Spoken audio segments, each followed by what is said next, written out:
Hi hello people எல்லாருக்கும் ஒரு மிகப்பெரிய வணக்கம். இன்றைக்கி நம்ம இந்த வீடியோவில் சக்தி திருமகன் படத்துடைய ரிவ்யூவை தான் பார்க்க போகிறோம். இன்றைக்கி நம்ம பார்த்த ரெண்டாவது திரைப்படம் நியோ பொலிட்டிக்கல் ட்ராமா அப்படின்னு சொல்லியிருந்தாங்க. ஆக்சுவலாக நியோ பொலிட்டிக்கல் த்ரில்லர் அப்படின்னே சொல்லலாம். இந்த படத்தை அருண் பிரபு புருஷோத்தமன் அப்படின்றவர் இயக்கியிருந்தார். விஜய் ஆண்டனி லீட் ரோல் பண்ணியிருந்தாங்க. இந்த படத்துடைய கோர் கண்டென்ட் 3 நிமிஷம் பார்த்தவங்களுக்கு ஒரு விஷயம் புரிஞ்சிருக்கும் இல்லையா? அதை தாண்டி இந்த படத்தில் என்ன இருக்குது அப்படின்னு பார்த்தீங்க அப்படின்னா, அரசியலில் இருக்கக்கூடிய அந்த புரோக்கர் அவங்க எந்த மாதிரியான விஷயங்கள்லாம் பண்ணுவாங்க, அது மட்டும் இல்லாமல் அங்கே ஆட்சி அதிகாரத்தில் இருக்கக்கூடியவங்க எந்த மாதிரி இங்கே ஒரு விஷயத்தை பயங்கரமாக பூதாகரமாக்குறாங்க, பயங்கரமாக ரொம்ப சப்பையாக ஆக்கி முடிக்கிறாங்க அப்படின்ற மாதிரி விஷயங்கள் எல்லாத்தையுமே ரொம்ப ஓப்பனாக ரொம்ப டீட்டெயிலாக சொல்லியிருக்கிறது தான் இந்த படத்துடைய ஸ்பெஷல் அப்படின்னு சொல்லுவேன்.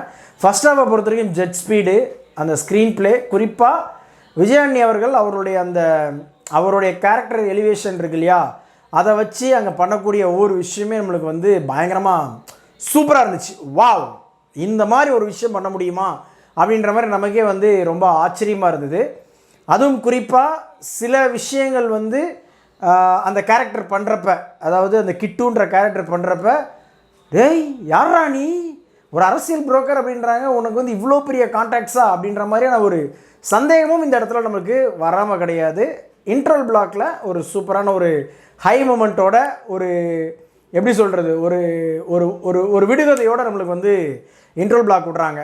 செகண்ட் ஆஃப் அப்படியே பார்த்தீங்கன்னா நேர் எதிராக ஒரு மாதிரி ஒரு ப்ரீச்சியாக ஒரு ஐடியாலஜிக்குள்ளே போய் அதில் எப்படி இந்த கதையோட கனெக்ட் பண்ணுறது அப்படின்ற மாதிரி ஒரு விஷயத்தோட படத்தை முடிச்சிருக்காங்க அப்படின்னு சொல்லலாம். உண்மையிலே படம் பார்க்குறப்ப ஃபஸ்ட் ஆஃப் ஒரு ஆளும் செகண்ட் ஆஃப் ஒரு ஆளும் இயக்குனா எப்படி இருக்கும், அதாவது ஃபஸ்ட் ஆஃப் ஒருத்தர் கதை எழுதியிருக்காரு, செகண்ட் ஆஃப் ஒருத்தர் கதை எழுதியிருக்கிறார் அப்படின்ற மாதிரி இந்த படம் இருந்துச்சு அப்படின்னு நான் சொல்லுவேன்.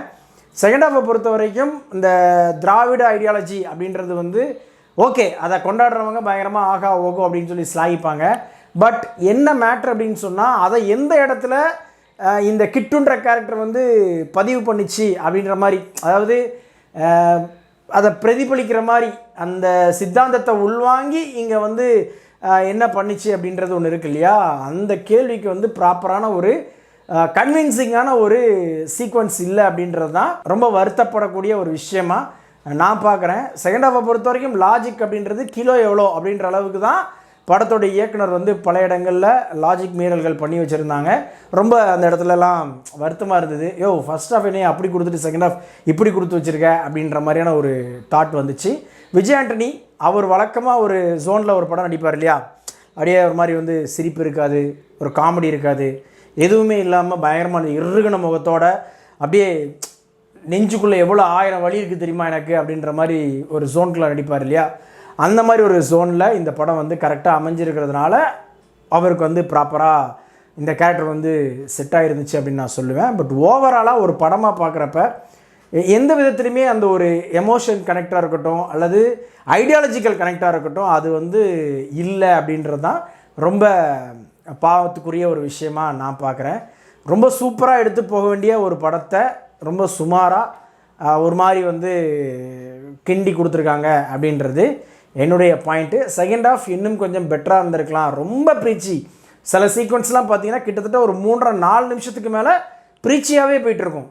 அது ஒரு லிமிட்டுக்கு மேலே நமக்கு என்னடா சொல்ல வரீங்க, என்ன சொல்ல வர நீ அப்படின்ற மாதிரி தான் இருந்துச்சு அப்படின்றது நம்மளுடைய பாயிண்ட் ஆஃப் வியூ. மற்றபடி இந்த படத்தோட டெக்னிக்கல் டீமை பொறுத்த வரைக்கும் இசை ஓகே, ஓரளவுக்கு இந்த ஜானருக்கு செட் ஆகிற மாதிரி இருந்தது. அதே மாதிரி தேவையில்லாமல் கமர்ஷியலுக்காக நம்ம ஒரு பாட்டை உள்ளே சேர்த்தோம் அல்லது ஒரு காமெடியை உள்ளே கொண்டு காமெடி சேர்த்தோம் அப்படின்றது மாதிரிலாம் இல்லாமல் அப்படியே போகிற போக்கில் ராவாக ஒரு பொலிட்டிக்கல் என்ன சொல்கிற இடைத்தரகர் என்ன பண்ணுவான், அந்த கேரக்டர் என்ன பண்ணும் அப்படின்ற அந்த ஒரு விஷயத்துக்குள்ளே மட்டுமே ட்ராவல் பண்ணுது அப்படின்றது கொஞ்சம் ஆறுதல் அப்படின்னு நான் சொல்லுவேன்.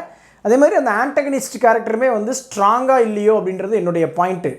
அவர் ரொம்ப பெரிய ஆளுன்னு காட்டுறீங்க, ரைட்டு ஓகே, ஆனால் எப்படி அந்த பெரிய ஆள் இவ்வளோ தூரத்துக்கு வந்தார் அப்படின்ற ஒரு கேள்வி இருக்குல்ல, அது யாராவது, அதாவது சென்ட்ரல் கவர்மெண்ட்டையே அங்கே உள்ள ஒரு மினிஸ்ட்ரியே அவர் அப்படி கையில் வச்சுருக்கார் அப்படின்னு சொன்னால், அங்கே உள்ள அரசு அதிகாரிகள் அதுக்கப்புறமா அந்த டிஃபென்ஸ் இந்த மாதிரியான விஷயங்கள் எல்லாமே அவருக்கு சப்போர்ட்டாக அவர் வச்சுக்கிறார் அப்படின்னு சொன்னால் அவர் எந்த மாதிரியான ஒரு ஆள், எந்த விதத்தில் கவர்மெண்ட்டுக்கு வந்து சப்போர்ட்டிவாக இருக்கார் அப்படின்றத வந்து இன்னும் ப்ராப்பராக தெளிவுபடுத்தியிருக்கணும் அப்படின்றது என்னுடைய பாயிண்ட்டு.